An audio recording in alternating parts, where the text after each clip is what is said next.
বাবা লোকনাথের তিরোধান দিবস উপলক্ষে ইতালির রোম শহরের গার্বেত্তেলার রাধাকৃষ্ণ মন্দিরে ভক্তি ভরে পালিত হল লোকনাথ বাবার পূজা অনুষ্ঠান। এদিন বাবা লোকনাথের উদ্দেশ্যে নিবেদন করা হয় ভোগ এবং বিভিন্ন ধর্মীয় আচার অনুষ্ঠানের আয়োজনও করা হয়। পুরোহিত মশাই মন্ত্র উচ্চারণের মাধ্যমে পূজা সম্পূর্ণ করেন এবং আরতিও করা হয়। অনুষ্ঠানে উপস্থিত ভক্তরা ভক্তি ভরে প্রার্থনায় অংশগ্রহণও করেন।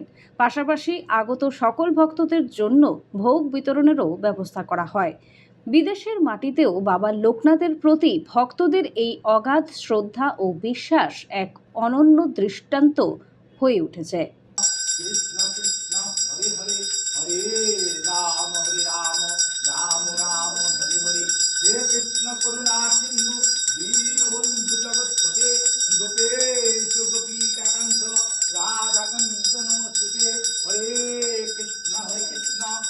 নমো এষ সচন্দন পুষ্প বিল্লপত্রা অঞ্জলি